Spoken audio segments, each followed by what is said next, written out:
नमस्कार दोस्तों, स्वागत है हमारे YouTube channel study with KD में। आज हम सीखेंगे न्यूमेरिकल क्वेश्चन को हल करने की आसान ट्रिक। यदि आप फिजिक्स में अच्छे अंक लाना चाहते हैं तो यह कक्षा आपके लिए बहुत महत्वपूर्ण है। तो चलिए बिना समय गवाए आज की पढ़ाई शुरू करते हैं। पहला क्वेश्चन है, लोहे के एक टुकड़े का आयतन 0.45 मीटर क्यूब है और उसका द्रव्यमान 3510 kg है। लोहे का घनत्व क्या है? हमें इसमें लोहे का घनत्व ज्ञात करने कह रहा है। तो हम जब भी न्यूमेरिकल सॉल्व करते हैं तो पहले हम यहाँ लिखेंगे जो हमें जिसका मान दिया हुआ है उसको हम लिख लेंगे। यहाँ पे हमें लोहे के टुकड़े का आयतन दिया हुआ है तो हम यहाँ पर सभी वैल्यू का मान लिख लेंगे। आयतन हो गया हमारा 0.45 मीटर क्यूब। द्रव्यमान दिया हुआ है,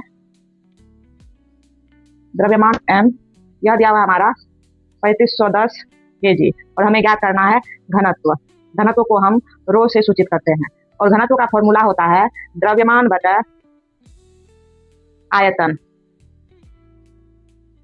यानी कि शॉर्ट में हम बोल सकते हैं m/v। अब हम इसे सॉल्व करेंगे। हमें m दिया हुआ है 3510 kg और v भी दिया हुआ है 0.45 मीटर क्यूब। अब हम अगर इसे सॉल्व करते हैं, हम यहाँ से हम पॉइंट को हटाएंगे, दशमलव यानी दशमलव को, तो उसके बदले 1 आएगा और उसके बाद 2 शून्य हो जाएगा। अब इसे हम कटाते हैं तो 45 से कम 45, 7 में कटेगा, यानी कि हमको हो जाएगा 7800 kg। तो हमें प्राप्त हो जाएगा 7800 kg पर मीटर क्यूब। ये हो गया इनका आंसर। ठीक है, समझ गए? इसमें कोई भी समस्या नहीं है। अब दूसरा क्वेश्चन पे आते हैं हम। अगर इसमें कोई समस्या होगी तो आप हमें कमेंट में जरूर पूछिएगा। अब आते हैं हम दूसरा प्रश्न पे। इसमें कहा है 1 फुट को मीटर में व्यक्त करें और यहाँ हमें 1 इंच बराबर 2.54 सेंटीमीटर दिया हुआ है। तो हम जानते हैं, यहाँ हमको दिया हुआ है 1 इंच इक्वल टू 2.54 सेंटीमीटर। पहले यह लिख लेंगे, जो दिया हुआ है वह लिख लेंगे। और हम जानते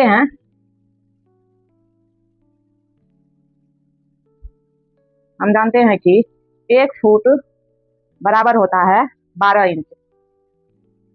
तो अब हम 1 फुट को हम जब मीटर में व्यक्त करेंगे तो हमें क्या प्राप्त होगा? 1 फुट इक्वल टू 12 इंच।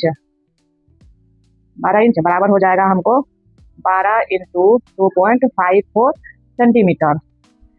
और हम जानते हैं सेंटीमीटर, और हम जानते हैं जब हम सेंटीमीटर को 0.01 से मल्टीप्लाई करेंगे तो हमें प्राप्त हो जाएगा टोटल वैल्यू मीटर में। क्यों? क्योंकि 1 सेंटीमीटर बराबर होता है 0.01 मीटर। तो सबसे पहले हम क्या ज्ञात करेंगे? हमको यहाँ पे दिया हुआ है 1 इंच बराबर 2.54 सेंटीमीटर और हम जानते हैं 1 फुट बराबर 12 इंच और 1 सेंटीमीटर बराबर होता है 0.01 मीटर। तो हमको 1 फुट का मान निकालना है। तो 1 फुट होता है 12 इंच और 12 इंच का जब हम सेंटीमीटर में निकालेंगे तो 1 इंच का जितना वैल्यू है सेंटीमीटर में वो पुट करेंगे। अब चूंकि हमको टोटल सेंटीमीटर का वैल्यू प्राप्त हो गया है तो हम जानते हैं कि 1 सेंटीमीटर बराबर होता है 0.01 मीटर। तो हम उसमें मल्टीप्लाई कर देंगे तो टोटल वैल्यू हमको जो प्राप्त होगा वो मीटर में होगा। तो अब जब हम इसे मल्टीप्लाई करते हैं तो मल्टीप्लाई करने पर हमें प्राप्त होता है, पहले इन दोनों को मल्टीप्लाई करते हैं तो हमें प्राप्त होता है 30.48 इंटू 0.01 मीटर में आएगा। अब इसे हम जब मल्टीप्लाई करेंगे तो 30.48 और यहाँ पे चूंकि पॉइंट के बाद कितना अंक है, यहाँ भी 1 पॉइंट है और यहाँ भी 1 पॉइंट है। इस पॉइंट के बाद 2 अंक है और इस पॉइंट के बाद भी 2 अंक है, दो 4 अंक है, यानी कि 4 अंक पॉइंट के बाद कितना होना चाहिए? 4 अंक। तब हमको यहाँ पे 4 अंक दिया हुआ है 1 2 3 4, तो इससे पहले यहाँ पे पॉइंट बैठ जाएगा, यानी कि हमारा जो मान हो जाएगा मीटर में 0.3048 मीटर, यानी कि 1 फुट बराबर कितना हो जाता है हमारा? 0.3048 मीटर। ये आंसर हुआ। अब हम नेक्स्ट क्वेश्चन पे, अगला क्वेश्चन है हमारा। इसमें कह रहा है ऊर्जा, इसमें कैलोरी को ऊर्जा में बदलने के लिए कह रहा है। तो पहले हम इसमें न्यूमेरिकल को सॉल्व करेंगे कि क्या है। इसमें कह रहा है 1 ग्राम बर्फ को पिघलाने के लिए 80 कैलोरी उष्मा की आवश्यकता होती है। 1 केजी बर्फ को पिघलाने के लिए कितने जूल ऊर्जा की आवश्यकता होगी? हमें दिया हुआ है कैलोरी में और मान ज्ञात करना है जूल में। और हमको यहाँ पे दिया हुआ है कि 1 कैलोरी बराबर होता है 4.186 जूल। कितना होता है? 4.186 जूल होता है 1 कैलोरी बराबर। तो हम चलिए क्वेश्चन पहले शुरुआत करते हैं। कहता है 1 ग्राम बर्फ को पिघलाने के लिए 80 कैलोरी की आवश्यकता होती है, क्योंकि 1 ग्राम, और हम जानते हैं 1 केजी में कितना ग्राम होता है? 1 केजी में होता है 1000 ग्राम। कितना होता है? 1000 ग्राम। 1000 ग्राम। तो 1 केजी में होता है 1000 ग्राम और हमको 1 ग्राम का दिया हुआ है तो हम यहाँ पे एक नियम से सॉल्व कर सकते हैं, यानी कि 1 ग्राम बर्फ को पिघलाने के लिए 1 ग्राम बर्फ को पिघलाने के लिए 80 कैलोरी ऊर्जा की आवश्यकता होती है। तो अब हमको 1000 ग्राम बर्फ को पिघलाने के लिए कितने कैलोरी की आवश्यकता होगी? तो 1000 ग्राम इंटू 80 कैलोरी, कितना कैलोरी की आवश्यकता होगी? तो कितना हो जाएगा? 80,000 कैलोरी की आवश्यकता होगी। यानी कि 1000 ग्राम बर्फ को पिघलाने के लिए हमें 80,000 कैलोरी की आवश्यकता होगी। और हमें यहाँ पे दिया हुआ है क्या? प्रश्न में दिया हुआ है 1 कैलोरी बराबर होता है 4.186 जूल के। आंसर तो हमें जूल में मांग रहा है और हमको 1 कैलोरी बराबर इतना दिया हुआ है 4.186 जूल। तो अब हम 80,000 कैलोरी का वैल्यू निकालेंगे। तो हमें क्या करना होगा? 80,000 मल्टीप्लाई 4.186 जूल। तो हमें क्या प्राप्त होगा? हमें प्राप्त होगा, इसको मल्टीप्लाई हम जब करेंगे तो प्राप्त हो जाएगा हमको 3.3488 इंटू 10⁵ जूल। इसको जब हम मिनिमाइज, इसको हम जब लगभग मान में लेंगे तो 3.3, क्योंकि यहाँ पे 8 है तो 4 हो जाएगा 5 में इंटू 10⁵ जूल। ये हो जाएगा हमारा आंसर। अब हम, अगर इस प्रश्न में भी कोई समस्या होगी तो आप हमें कमेंट में अवश्य पूछिएगा। अब हम चलते हैं नेक्स्ट क्वेश्चन पर। चौथा क्वेश्चन है हमारा, लकड़ी के एक गुटके का घनत्व 700 kg पर मीटर क्यूब है। यदि उसका आयतन 0.5 मीटर क्यूब हो तो उस लकड़ी के गुटके का द्रव्यमान ज्ञात कीजिए। यहाँ पे हमें द्रव्यमान ज्ञात करने कह रहा है। तो पहले हम लिख लेंगे घनत्व, यानी कि रो दिया हुआ है हमारा 700 kg पर मीटर क्यूब, और आयतन दिया हुआ है, v दिया हुआ है हमको कितना? v दिया हुआ है 0.5 मीटर क्यूब, और हमको ज्ञात करना है द्रव्यमान। यहाँ हम डायरेक्ट फॉर्मूला भी लगा सकते हैं, m इक्वल टू हो जाएगा रो इंटू भी। अब ये रो इंटू भी कैसे आया? तो हम जानते हैं घनत्व इक्वल टू द्रव्यमान बाय आयतन। यह हम जानते हैं। तो चूंकि द्रव्यमान ज्ञात करने का रहा है तो यहाँ इस फॉर्मूला से हम यहाँ पे आ जाएगा, हमको क्या द्रव्यमान निकालने का रहा है तो क्या आ जाएगा? द्रव्यमान निकालने का रहा है तो द्रव्यमान बराबर हो जाएगा, ये आयतन इधर आ जाएगा, यानी घनत्व बटे में है आयतन तो इधर आ जाएगा, तो मल्टीप्लाई में हो जाएगा घनत्व, तो सॉरी आयतन। तो द्रव्यमान इक्वल टू क्या आ जाएगा? घनत्व गुना आयतन। ये हम जानते हैं कि घनत्व को रो से सूचित किया जाता है और आयतन को भी से सूचित किया जाता है, रो इंटू भी। तो अब हमको रो दिया हुआ है, घनत्व दिया हुआ है और हमको आयतन भी दिया हुआ है, तो कितना हो जाएगा हमारा? और एक पॉइंट लगेगा यहाँ पे, तो हो जाएगा हमको 350 kg। अब यहाँ पे kg कैसे आया? हम kg कैसे समझेंगे? तो घनत्व का SI मात्रक होता है kg पर मीटर क्यूब, और मल्टीप्लाई करना है किससे? आयतन से, तो मीटर क्यूब में से मीटर क्यूब कट गया, बचा क्या? kg। तो इसका फॉर्मूला इसका होगा यहाँ पे kg। वैसे हम जानते हैं कि द्रव्यमान का SI मात्रक होता है kg, और इस तरीके से भी हम निकाल सकते हैं इसका SI मात्रक, इसका मात्रक क्या होगा यहाँ पे? kg। ठीक हो गया। इसमें अगर कोई समस्या होगी तो कमेंट में जरूर पूछिएगा। अब नेक्स्ट क्वेश्चन पे चलते हैं।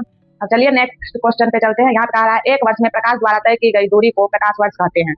यानी कि एक वर्ष में जो प्रकाश दूरी तय करती है उसे हम प्रकाश वर्ष कहते हैं, यानी कि लाइट ईयर कहते हैं। इस दूरी को किलोमीटर में व्यक्त करें। अब उस दूरी को हमें किलोमीटर में व्यक्त करना है, और यहाँ हमको दिया हुआ है प्रकाश 1 सेकंड में लगभग 2.998 इंटू 10⁸ मीटर दूरी तय करता है।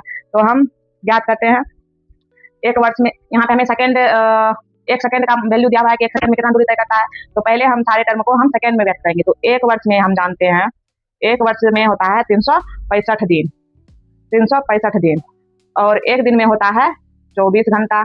एक दिन में होता है 24 घंटा, और 24 घंटा में होता है 60 मिनट, और सॉरी 1 घंटा में होता है 60 मिनट, और 1 मिनट में होता है 60 सेकेंड।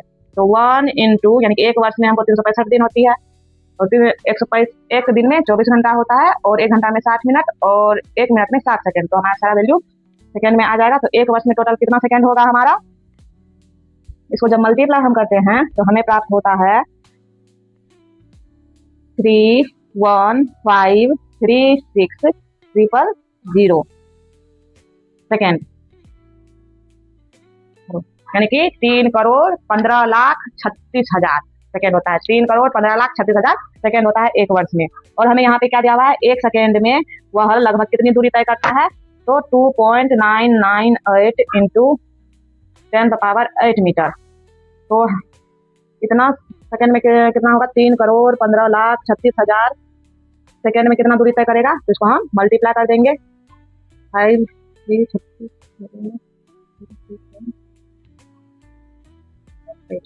तो हमें प्राप्त क्या हो जाएगा 9.45 इंटू 10⁻15 मीटर, ये हमें प्राप्त होगा।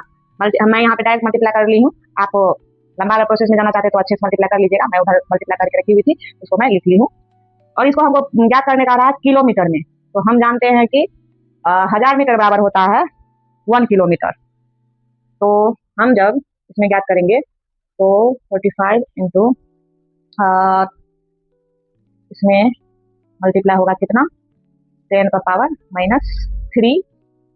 इसमें मल्टीप्लाई होगा 10⁻³ अब हम इसे सॉल्व करते हैं, हमें क्या प्राप्त होगा 49 इंटू 10⁻15 यानी कि टोटल वैल्यू हमको ज्ञात हो जाएगा 9.45 इंटू 10⁻12 किलोमीटर, यानी कि एक वर्ष में प्रकाश द्वारा जो तय दूरी प्रकाश द्वारा जो तय की गई दूरी होती है, यानी कि प्रकाश वर्ष जो है कितना किलोमीटर होता है 9.45 इंटू 10⁻12 किलोमीटर।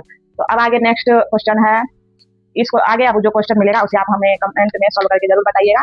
तो छठा क्वेश्चन है, सोने के एक टुकड़े का आयतन 0.02 मीटर क्यूब है और उसका द्रव्यमान 386 kg है। सोने का घनत्व क्या है, तो हम घनत्व बताए हैं, घनत्व होता है द्रव्यमान बटा आयतन। यहाँ हमें आयतन और द्रव्यमान का वैल्यू दिया हुआ है, उस तरीके से सॉल्व कर लीजिएगा। नेक्स्ट है, एक खाली बर्तन में 2 मीटर क्यूब पानी भरा हुआ है, यदि पानी का घनत्व 1000 kg पर मीटर क्यूब होता है तो बर्तन में मौजूद पानी का कुल द्रव्यमान कितना होगा। इसमें हमें द्रव्यमान ज्ञात करना है और हमें आयतन और घनत्व दिया हुआ है तो द्रव्यमान ज्ञात हो जाएगा। 1 ग्राम पानी का तापमान 1 डिग्री सेल्सियस बढ़ाने के लिए 1 कैलोरी ऊष्मा की आवश्यकता होती है। 2 kg पानी का तापमान 1 डिग्री सेल्सियस बढ़ाने के लिए कितने जूल ऊर्जा की आवश्यकता होगी। जिस तरीके से हम कैलोरी को जूल में चेंज किए उसी तरीके से आगे सॉल्व होगा। पहले हमें कैलोरी का वैल्यू ज्ञात कर लेना है, कितना कैलोरी ऊष्मा की आवश्यकता होगी, उसके बाद हमको कैलोरी को जूल में चेंज कर देना है। तो इन तीनों प्रश्न आपके लिए होमवर्क है, इसे आप सॉल्व करके कमेंट में जरूर बताइएगा। तो आज के लिए इतना ही, अब हम आगे नेक्स्ट क्लास में गति स्टार्ट करेंगे। ठीक है, आज के लिए इतना ही, धन्यवाद।